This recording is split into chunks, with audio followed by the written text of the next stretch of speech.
ఈరోజు తెలంగాణ ఉద్యమ రథసారథి తెలంగాణ తొలి ముఖ్యమంత్రి మాన్యశ్రీ కల్వకుంట్ల చంద్రశేఖరరావు గారి 72వ జన్మదిన సందర్భంగా ఈరోజు నల్లకుంట డివిజన్లో అంబర్పేట్ నియోజకవర్గంలో ఎమ్మెల్యే గారి ఆధ్వర్యంలో ఘనంగా జరుపుకున్నాము। ఈ యొక్క కార్యక్రమానికి నల్లకుంట డివిజన్ ముఖ్య నాయకులు మరియు కార్యకర్తలు ప్రజలందరూ విచ్చేసి ఎంతో ఘనంగా జరుపుకున్న ఈ వేడుకలకు సందర్భంగా కేసీఆర్ గారికి జన్మదిన శుభాకాంక్షలు తెలియజేస్తున్నాను।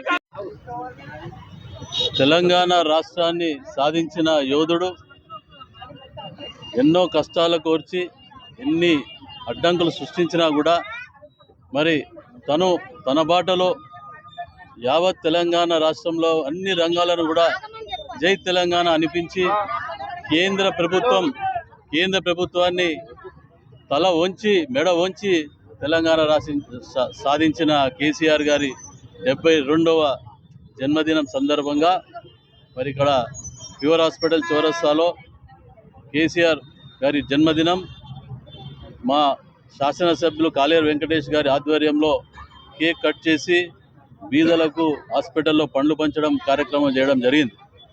కాకపోతే ఆ రోజు తెలంగాణని ఎందుకు సాధించాం, ఏ రకంగా తెలంగాణని అభివృద్ధి చేసుకోవాలి, బంగారు తెలంగాణ ఎలా సాధించాలి అని కలలు కన్న నాయకుడు మరి ఒక ఉద్యమ నాయకుడే ముఖ్యమంత్రి అయితే ఏ విధంగా రాష్ట్రం అభివృద్ధి చెందుతుంది అనే విధంగా రాష్ట్రానికే కాదు దేశానికే చూపించిన వ్యక్తి కేసీఆర్ గారు।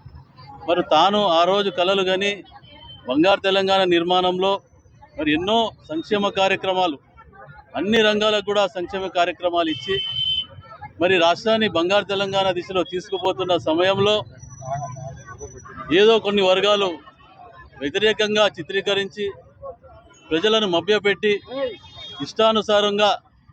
ఇష్టానుసారంగా వాదనలు చేసి మరి వారు ఈరోజు గద్దెనెక్కి ఈరోజు ప్రభుత్వాన్ని నడిపిస్తూ ఉన్నారు। ఈరోజు చూస్తే రైతాంగం ఏడుస్తూ ఉన్నది, ఈరోజు చూస్తే ఉద్యోగులు బాధపడతా ఉన్నారు, పింఛన్దారులకు పింఛన్లు లేవు, షాదీ ముబారక్ లేదు, కళ్యాణ లక్ష్మి లేదు, ఇవాళ మన రైతులకు రైతు బీమా లేదు, రైతు భరోసా లేదు, ఎన్నో వాగ్దానాలు చేశారు। కేసీఆర్ గారు 10,000 ఇస్తే నేను 15,000 ఇస్తా అన్నాడు।